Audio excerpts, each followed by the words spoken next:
Hey, Luca, thank you for coming in. You have a tremendous contribution in sort of the areas of physics. You applied it to this Finapp company, and it's quite novel. And just tremendous work that you're doing. And there's nothing like out it for sure. So it'll give you the ability to do things that no other technology can do. So thank you for coming in and sharing your insights with my audience. Okay, thank you very much. Thank you, Stefan, for invite me for this interview, for this discussion. The Finapp, I want to start to explain what we are doing, what we are trying to do with our company. I want to start from the name Finapp, that is an Italian acronymist of applied nuclear physics. So in Italian is fisica nucleare applicata. So what we are trying to do is applying the nuclear physics for creating sustainability. So in a certain way, we put nuclear physics, that is something that is, the sound is quite strange in the mindset of the people, because nuclear is not good, but we use nuclear for making something that is good, because with the nuclear physics, we measure the cosmic ray, and thanks to the cosmic ray, we are measuring water. So this is our starting point, putting the nuclear physics and my knowledge, because at the university, I study nuclear physics, so I study everything that is connected to the nucleus, to the physics of the nucleus, and I want to use this knowledge to make something that is good, measuring and save water. Yeah, absolutely. And what I like to do is go a little bit back chronologically into your journey. So, you got this great background. You got this startup. You studied physics for many years, but I want to know, what were the inflection points that created this wonderful career? And it could have been when you were 3 or 5 years old. It could have been inside, outside the family, things like that. Okay, thank you very much. So my starting point was the bachelor and the master's degree. I defended my master's degree more 15 years ago. So the journey started in 2009 when I joined the research team of applied nuclear physics at the Padova University, where I worked for 10 years. And during our activity, was in 2016, we are developing a detector, a system that is for detecting the special nuclear material. So what we are doing at that time is find the smuggling of plutonium, uranium inside the luggage. So we're developing this kind of detector for find out this kind of material, special nuclear material, because there was a problem of smuggling of this kind of material in 2016.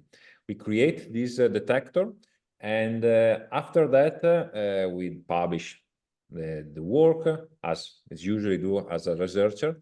And from this paper, everything was born because a professor from Berlin wrote an email to me, in which they say, well, why you don't use this kind of technology and this kind of detector for measuring water? This is absolutely new for me, because I don't know in any way the market and also this possibility of measuring water.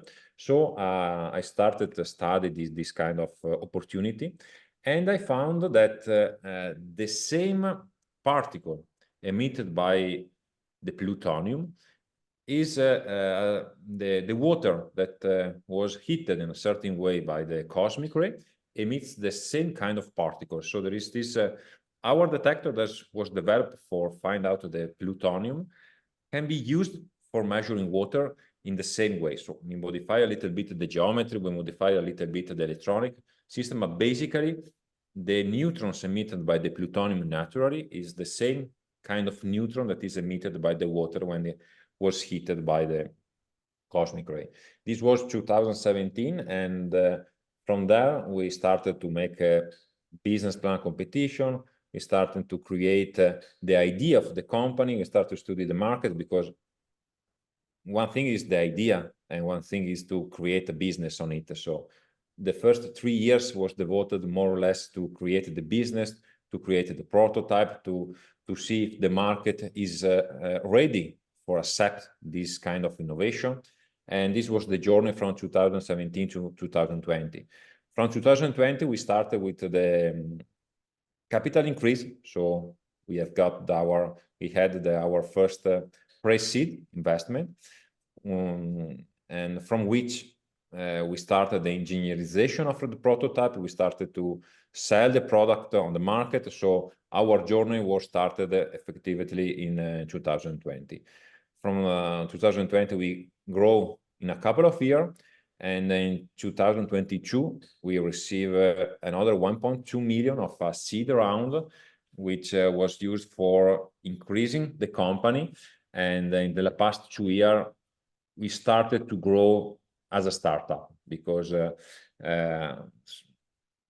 from 2018 and up to 2022, the turnover was very low, below 100K. We are 2-3 guys, and so we are a small startup with a great idea. We are trying to apply on the market to see the feedback from the customer, create a product, engineerization. We do a lot of things.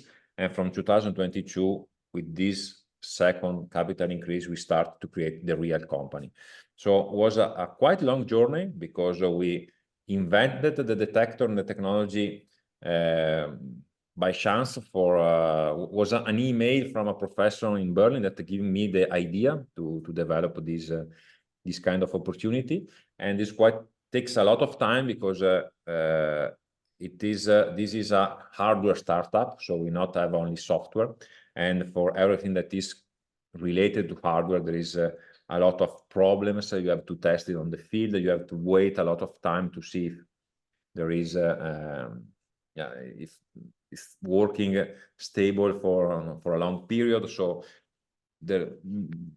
we need a lot of time for testing, but at the end we arrive at this stage of development in which we have a stable product. We sell the product worldwide.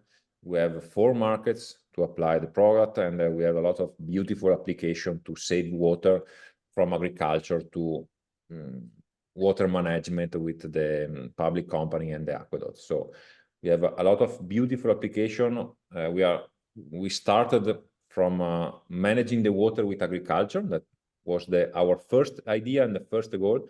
But in these 4 years, we added a lot of other beautiful markets to our solution. So, what I'm hearing is you took your background in nuclear physics, and you found the ability to do detection with plutonium, with radioactive materials.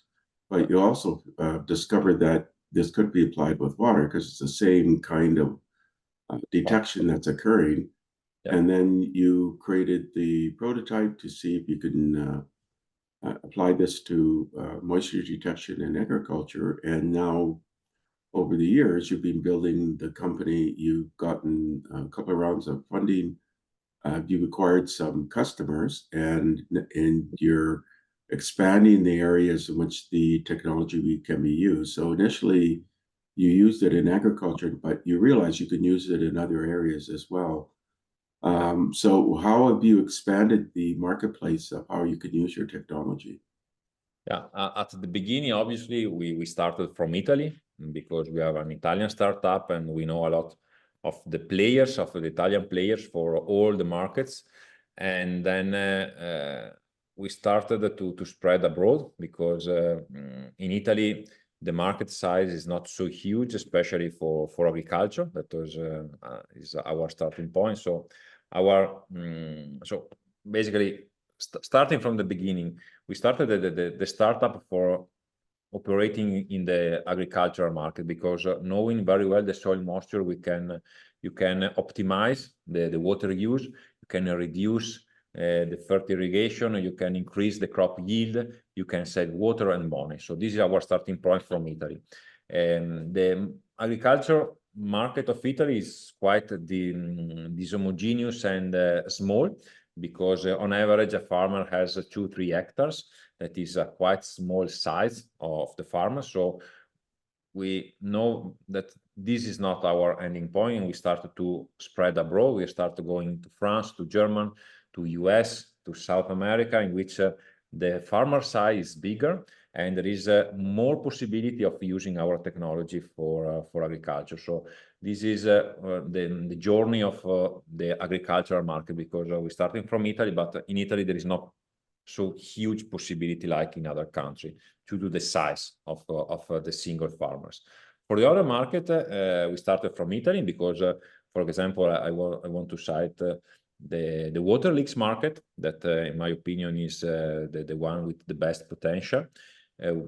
We find out the water leaks basically, and we pre-localize the water leaks in the aqueducts in a very easy and fast way respect to the competitor and respect to the existing technology. In this case, thanks also to the European Community Fund from the PNRR, that is the plan of resilience from the European community after the COVID-19. So the aqueduct in Italy had a lot of money to improve the efficiency of the water management, and the market of the water leaks exploded in our hand here in Italy with more than 2 million of orders in the past 6 months. So we have a lot of work to do, and basically we started from Italy here because it's a very complicated market. It's a very complicated product because we needed to move the probe, we need to count a lot of particles, we need to have a GPS, make a lot of AI to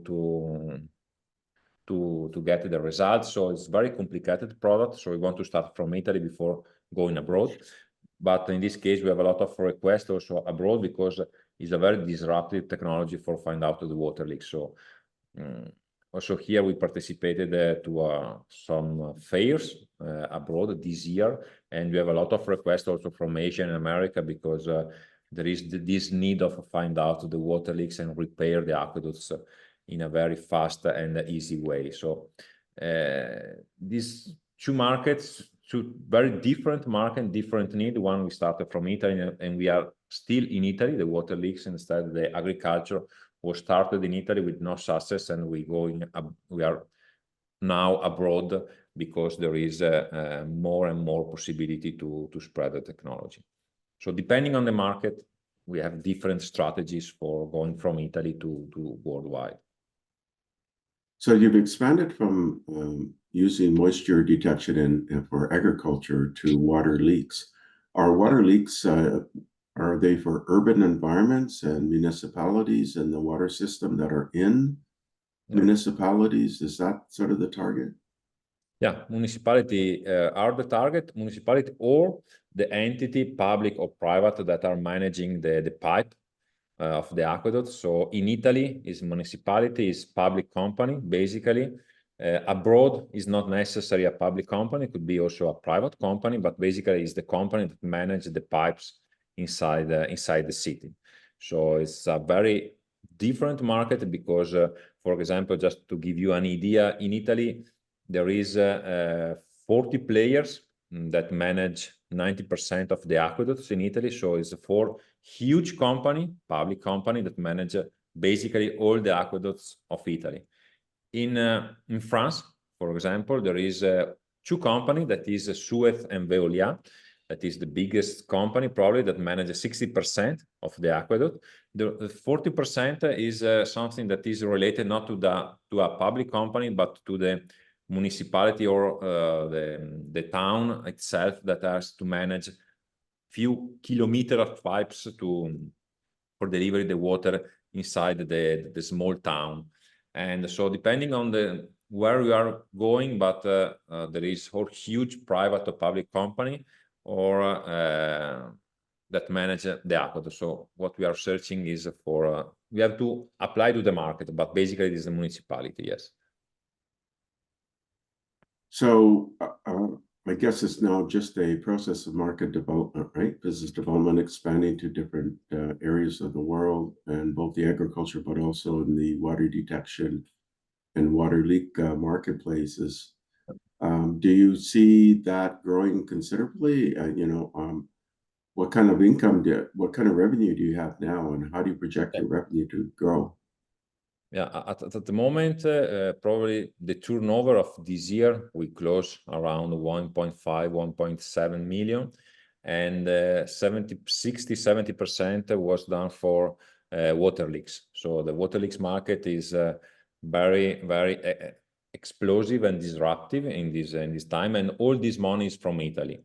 The rest, so 35%, so is 600K more or less, is from a small part from agriculture, because at the moment the turnover at the moment is mainly from Italy, so it's very small part, 5-10% from agriculture, and the rest part is another market that is called environmental monitoring. So is everything that is connected to the climate change and to the monitor of the soil moisture for climate change, say risk, climate change monitoring, and everything that is connected to extreme events. So 20-25% of the turnover at the moment is this kind of market. If you ask me what will be the company in 5 years, we have a very ambitious goal to increase the turnover up to 40 millions in 2029, and more or less 50% from water leaks, 40% from agriculture, and the rest 10% from environmental monitoring. The environmental monitoring was a quite small market. There is public company that want this data for monitoring this climate risk, let's say. Instead, the water leaks was a service with a recurring fee. It's a very huge market all around the world, and we foresee that this will increase a lot in the next 5 years. And also agriculture, because at the moment we are planning another capital increase for the next year, from which we want to start in a very wide area and in a very important, let's say, way to conquer significant part of the agricultural market. So we need investment, and we will open this round by the end of the year in order to address the agricultural market in US and in Brazil, where we found this year a lot of opportunity, a lot of interest, and a lot of, let's say, willingness to pay of this technology for helping farmers, big farmers, because US and South America and Brazil, the farmer size is more than 500 hectares. So it's completely different kind of agriculture. But if you ask me, so this is the percentage of turnover.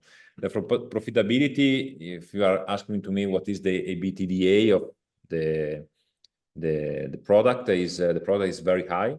At the moment, we close more or less in pair, but because we invest a lot.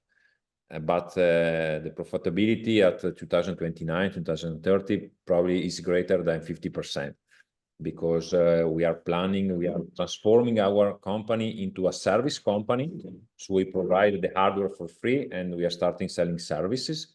And the recurring fee of all, especially for the water leaks, but also for agriculture, we increase a lot the profitability of our business. And the business plan, we see profitability more than 50% at the end of these decades. So it's quite huge opportunity for us, because one thing that I've not mentioned still is the fact that water leaks, agriculture, environmental monitoring, every single market was addressed with the same hardware. So we have only one hardware that counts neutrons and cosmic ray. Is the same hardware that address all the markets. What is changing is the algorithms that transform the neutron counts, the cosmic ray counts into numbers, into the parameters that the customer need. So from our point of view, is a huge opportunity, because we have one line of production, the same product, the same electronic board, everything is the same, and we apply to all these markets. So we have the scalability of the solution is very, very huge. And this is the reason why we will have this huge profitability in 5-6 years. I mean, you applied for the AI for Good Innovation Factory. This is a contest run by the UNITU. You were a session finalist, and then you were in the grand finale. So so there was recognition of this work, right? Where you're using this innovative sensor, as you mentioned, one piece of hardware and being able to, use cosmic radiation to detect neutrons, and this can then has a relationship to the amount of water. It's the same hardware that you're using, the same process, but the count would be different, whether it's in water leaks or whether it's in the agricultural field. And you have these patents in nuclear physics and homeland security, and 3 in the measurement of water with neutrons.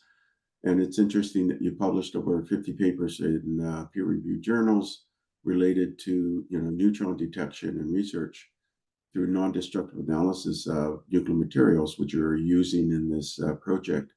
So you're definitely an expert in neutron and gamma detection, and you've been able to take that expertise in the realization of ionizing radiation detection systems, which you now applied through Finapp into the agricultural and also the water leakage space.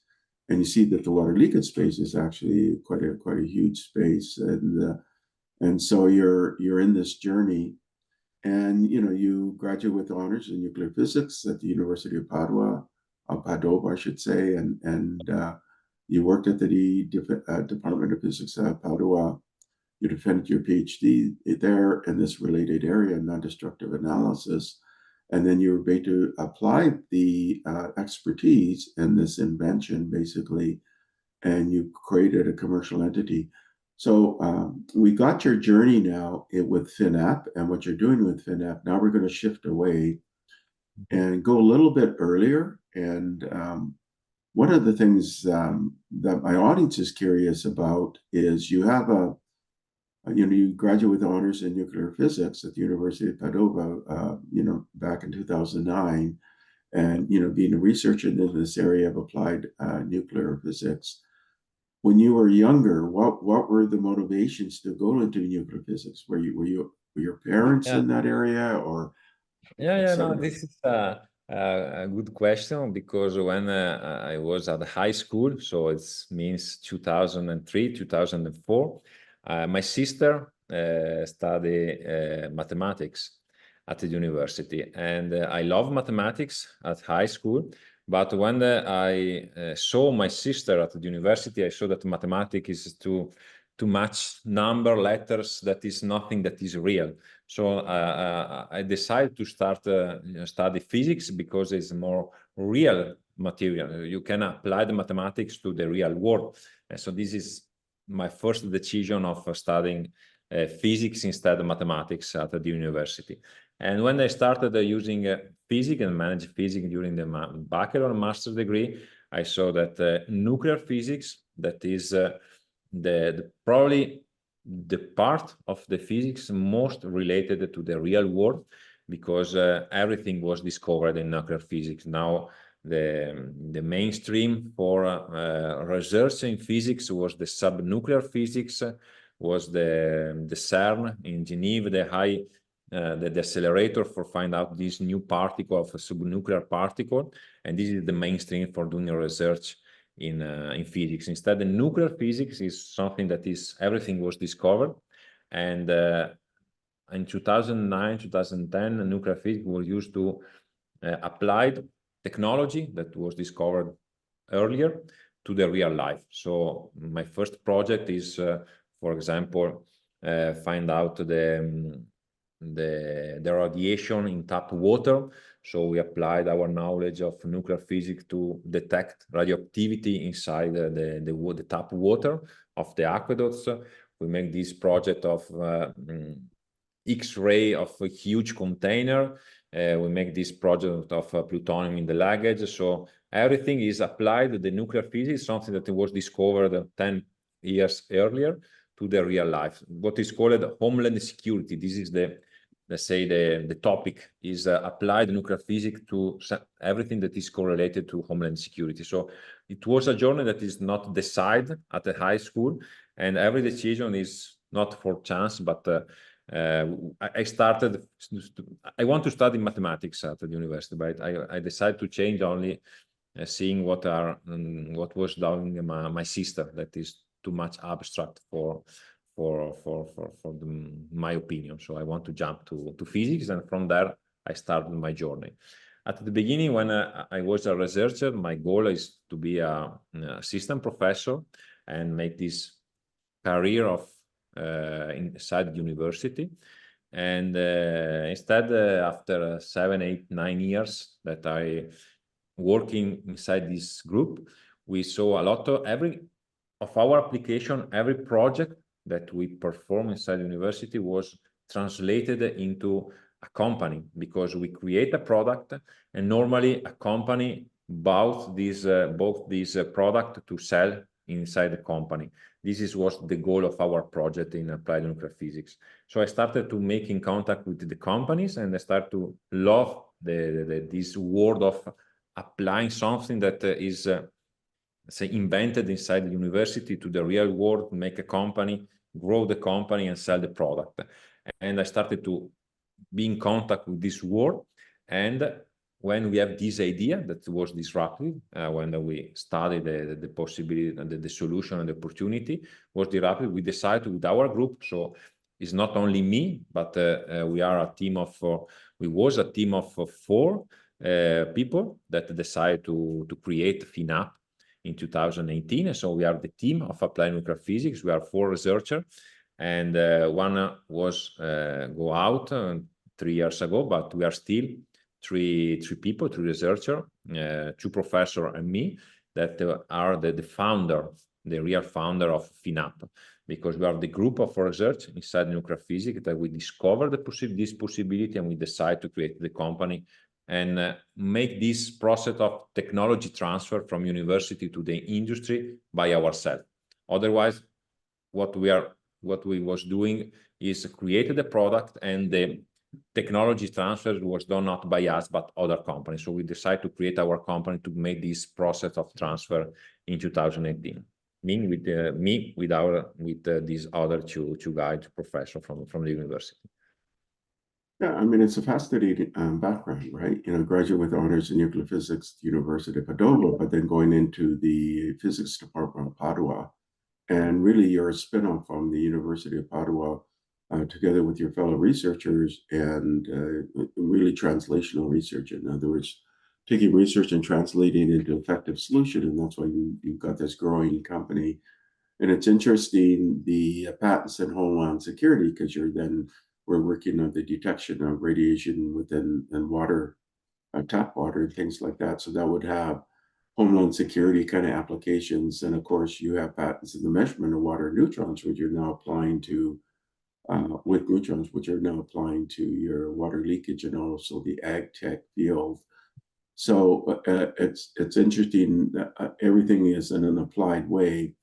And then your journey that, you know, your sister studied mathematics and you were interested in mathematics as well, but then you're thinking, gee, it's just kind of a little bit too kind of abstract. And I want to work on something that's very more practical, but physics has a lot of mathematics in it, but in the you're applying it to, you know, practical solutions. So let's go a little bit earlier than that. When you were very young, in your family is a very science oriented, because you're, I mean, mathematics and women, it's quite not a lot of women study mathematics. So for your sister to have an interest in mathematics, and then you also have an interest, I mean, where did that come from? So no, because it's something that was born probably in the high school of my sister, because my parents they work both in a bank, so they are employees in a bank. My mother was very practical with mathematics. So my father no, but my mother was very passionate about mathematics. Probably the love of my sister and also my ability of doing calculation and doing mathematics was born from my mother, but not my mother. My parents, both of my parents, has not the opportunity to study in the university, so they finish the high school and they are starting work the day after inside the bank, and they stay in the bank from the beginning to the retire. And so probably this love of mathematics was born from my mother with my sisters. And then I saw my sister. My sister was 5 years older than me. So when we started university, I started the first year of the high school here in Italy. And so I saw my sister doing mathematics. I love mathematics. And so during the 5 years of high school, the mathematics was my passion, and I make a competition about mathematics.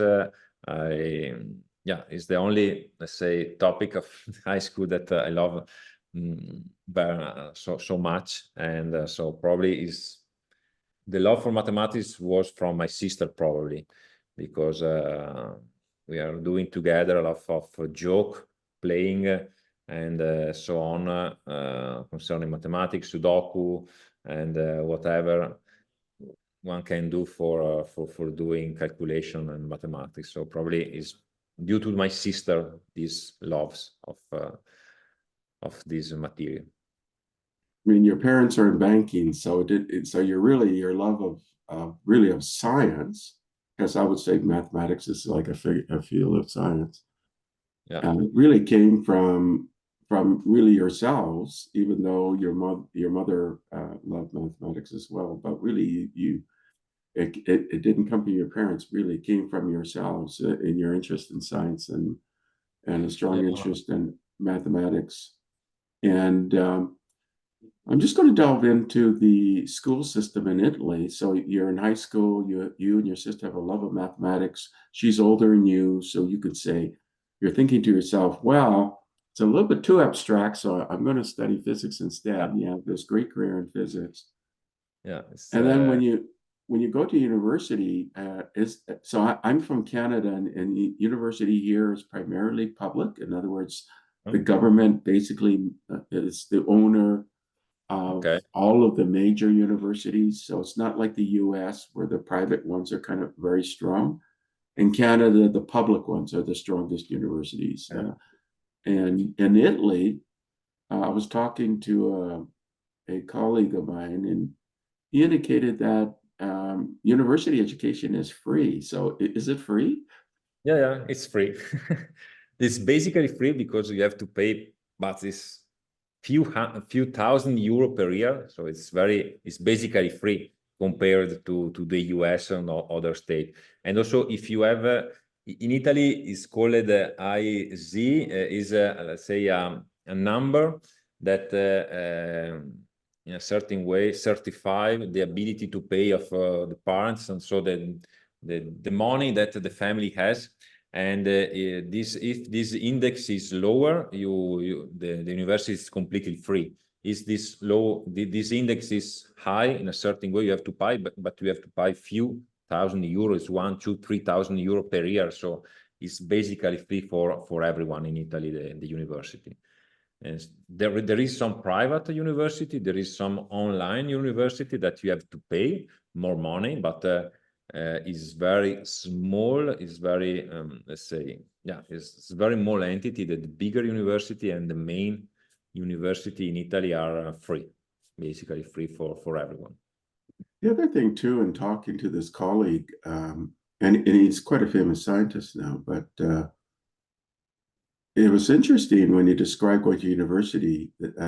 Not only was it, he said it was basically free, but he was given a lot of freedom to study what he wanted to study, and it was very non-traditional compared to here in Canada, where you know, was that your experience too? You just have a lot of freedom. Yeah. We have a lot of freedom. We have a lot of possibility to study what you want, basically, because the career inside the university, also from my point of view of nuclear physics, so you are 3 years in which every course is the same for everyone, and then you start to decide what we want to study. So you can decide from 30, 40 courses. You have you can choose 10, 12 of them in order to have a specific career, and a certain way you can study what you want. So you can decide, you have some possibility to change in course, you have a possibility to change the lecture that you want to have. And so, yeah, we have this possibility of deciding the career that you want to have in the same course of, in the same degree, in the same physics, let's say, degree, because I was degree, my master degree was in physics, is not in nuclear physics, but inside the physics course, I can decide to specialize in nuclear physics.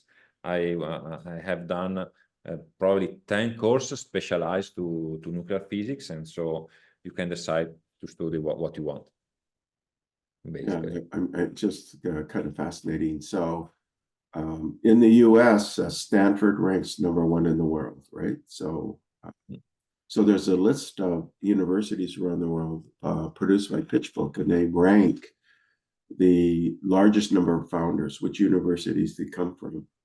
Out of the top 20, 17 are American. One is Israeli out of the 20, and 2 are from India now. So India was not in that list, but quite a few now from India. But out of the top 20, the rest, 17, are US with Stanford #1, and then Berkeley's up there, MIT, Harvard, things like that. In Italy, in the education system, is there a kind of a strong emphasis on, entrepreneurship and being an entrepreneur, or is that? This is something that I find against, because after that we found the spin-off, I was involved in a lot of committee for discussing about this topic, because one of the main problem, in my opinion, of the university is there is no, let's say, mindset of learning and teaching entrepreneurship, because you study a lot, you specialize in all the material that you want, but there is nothing that is related to the business. And probably this is one of the main reasons why the Italian startups are so few, and the technological startup from Italy cannot raise a lot of money because we have no the business part, the entrepreneurship inside the university, probably. Also, the last year we won IEC Accelerator, European Innovation Council Accelerator. That is a very important project for a startup. We won 2.1 million as a grant, and but we are 2 startups in 1 year that won this project in Italy. So it's quite strange for an Italian startup to won this kind of accelerator. Instead, for France, Germany, UK, there is dozens of startups that every year won this this grant. And so probably this is why this grant needs to be win. The fact that you have a spin-off, an idea that is working, that you have a business, you have an idea that can be scaled up, and all these things is not taught inside university. In my opinion, this is a huge problem, because we have the university, we have the teacher, we have the mindset, we have a lot of possibility for learning, but we not learn. We have a lot of idea, but we have not the possibility to transform the idea into business. And yeah, this is something that I'm trying to change, and basically in Padova, where I can change. And I starting of doing this also here in Padova. I was invited a lot of time to make this motivational pitch for PhD, for a master degree, for this motivational pitch to be entrepreneur, so not lose the opportunity to have an idea to transform into a business. And let's say ambassador is too much, is a word that explains too much, but this is one of my goal of the next year, together with the Padova University, to transform all this beautiful idea from students and researchers into business, because there is no, let's say, there is no the mindset to become an entrepreneur here in Italy university. Well, here you're going to then be a leader, not only in your company and your Finapp and the detection of water, a measurement of water neutrons, but now you're going to be the detector for startups. Yeah. This is one of, let's say, in 5 years, I think, and I hope that the business will proceed in any case, also without me, let's say, without me physically every day. Now I'm inside the company, I'm the CEO. Every day I solve the problem with my team, and so I'm present every day. When I left for a few days to visit someone abroad or going to some conference abroad, yeah, I have my mind is in Montegrotto in the headquarters to solve the problems. In the 5 years, my goal is to have another CEO. So I want to be the president of Finapp in order to make this work of ambassador for Italy in order to spread let's say, these beautiful things of making a business of over an idea, because it's something that is missing here in Italy. And this is one I want to do when I was older, and in a 5-7 year. This is another goal after Finapp to make this work of involvement of students and researchers to be an entrepreneur. Yeah, and in fact, you're going to do it as well. So you're going to be the Finapp of entrepreneurship. Yeah. Exactly. I want to share my experience, share my, let's say, up and down, and yeah, this can help everyone to be an entrepreneur. It is a beautiful journey.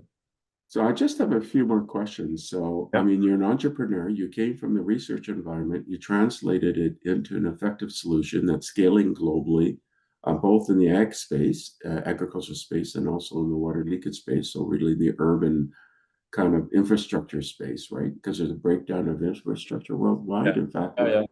we had a massive leak here in Canada, which created a lot of concern.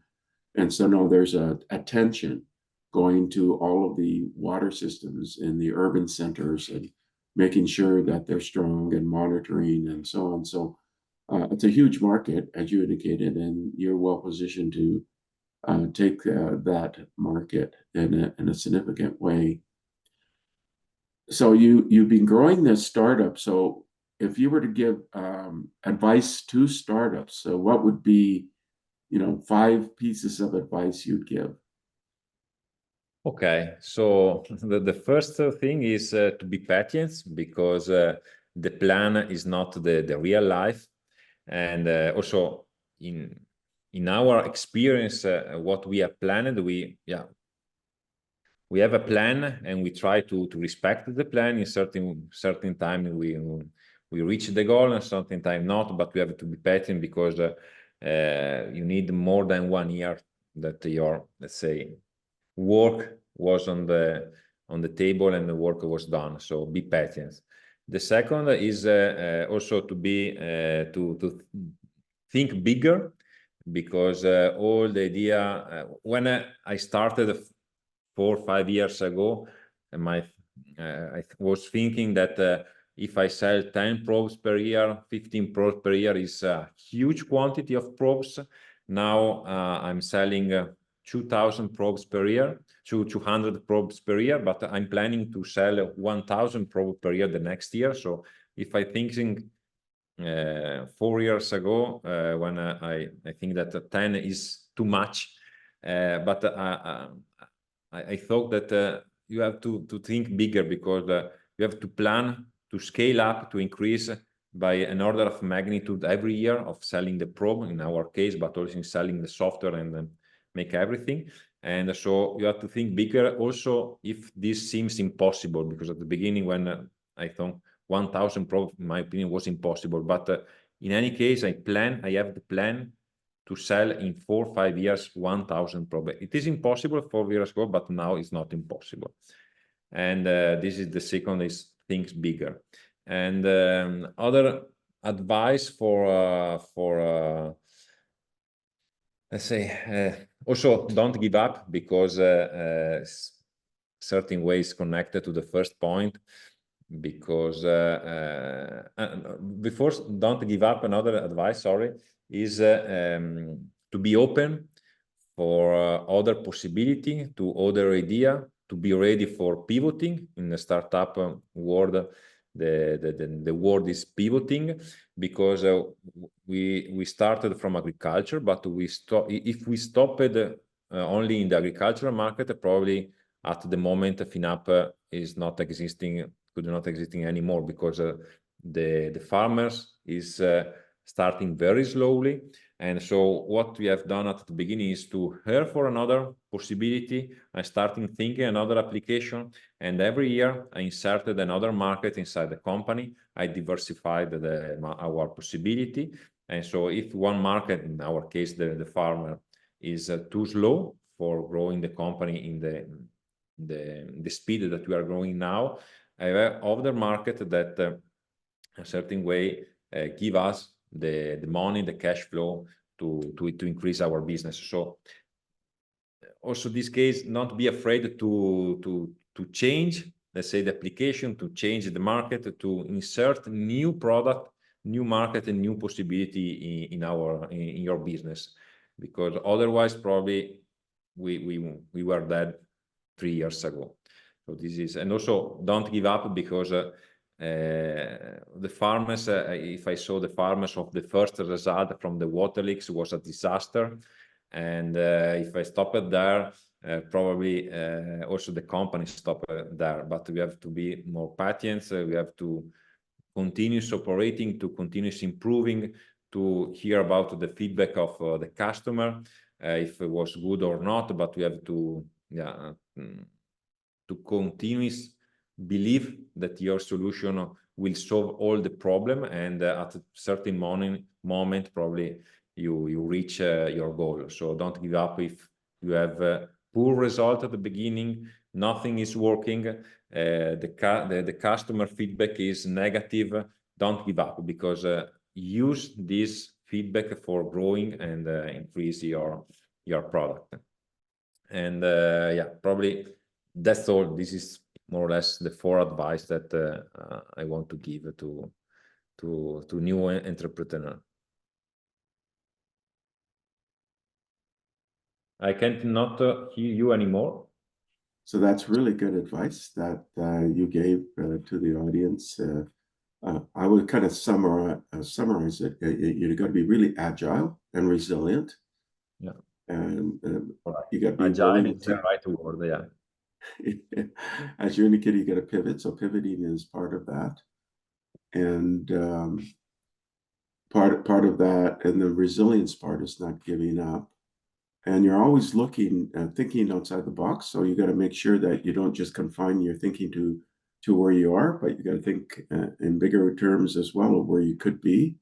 And that's what happened when you're scaling today. You couldn't have imagined when you first started would you be where you are today. So you got to keep thinking about how you can scale, think in big terms, and so on. Problems are always going to appear, so make sure that you don't be deterred by those problems. Again, think in a creative way to resolve the problems that you have. I mean, you actually are an example, a good model of all the things that you mentioned, because you've gone through all of those stages in your startup, and you've been able to succeed and prosper. And then you're actually even giving back to the community, because you want to, once the company gets to a point where you can pass on the CEO role, then you want to say, I want to grow the startup entrepreneurship sort of ecosystem in academia, right? So that's correct. So I mean, those are great plans. And if there's one other final recommendation you want to give to the audience, and it could be a recommendation or a question, what would that be? So the recommendation is if you have an idea, don't think that it's impossible to realize it, because you have to try. If you not try your idea, probably you will be, let's say, you stay in your comfort zone probably, but if you not exit from the comfort zone and trying to apply in your idea, probably you not reach the goal and the opportunity. But not every idea can work, not every idea can translate into business, because I saw a lot of beautiful idea that cannot be translated into business. But if you have an idea, try, because it's beautiful, because also if you are young, you have time, you have let's say the strength to try this journey. And so if you have an idea, try to translate into business. That is a beautiful journey. So that's great advice, right? And you got to try, right? Try, obviously, because before Finapp, I was failed probably 4-5 times with some idea, not in the university world, but in my private, let's say, hobby. I have a lot of hobby that I'm trying to translate into business, but I failed few times. But I use this failing to translate Finapp better into a company. So failing is not the problem. Failing is the starting point for creating a good idea. Absolutely, and you're a prime example of that. So Luca, thank you for coming in and sharing your journey with us. You shared your journey in Finapp, the success of Finapp, and how it's growing from your early days of getting an honors with nuclear physics at Padova, to working in the physics department of Padua, to researching this non-destructive analysis, to applying all of this nuclear kind of technology to water, and both in leakage and in agriculture. And you'd be recognized by the European Union on these ionizing radiation detection systems. You've got all of these papers you published, and neutron detection and research, and you hold these patents, the Homeland Security part, because you were working on detecting radiation and things like that in water. And then, of course, 3 for the measurement of water with neutrons, which are applying to agriculture and also to water leakage. And at the beginning of 2022, you left the university to devote yourself to the management of the company, which is a spin-off of the University of Padua. And what you're hoping to do as you grow globally on these 2 fronts, and you're using the same hardware, which makes it really interesting, right? And it makes it much easier to scale. Then as you continue to succeed, you want to give back to the community by sharing all your learnings on how to translate research into effective solutions globally. So you're going to be the beacon or the North Star out of Italy, to showcase that Italy itself can become one of the top areas for startups in Europe and also the world. So Luca, it's an amazing journey. I can see the genius in you and the passion that you have, and I enjoyed our conversation. So thank you again for coming in. Thank you so much. You're welcome. Bye. Have a nice day. All right. Thank you for listening to the Brand Called You videocast and podcast, a platform that brings you knowledge, experience, and wisdom of hundreds of successful individuals from around the world. Do visit our website www.tbcy.in to watch and listen to the stories of many more individuals. You can also follow us on YouTube, Facebook, Instagram, and Twitter. Just search for the Brand Called You.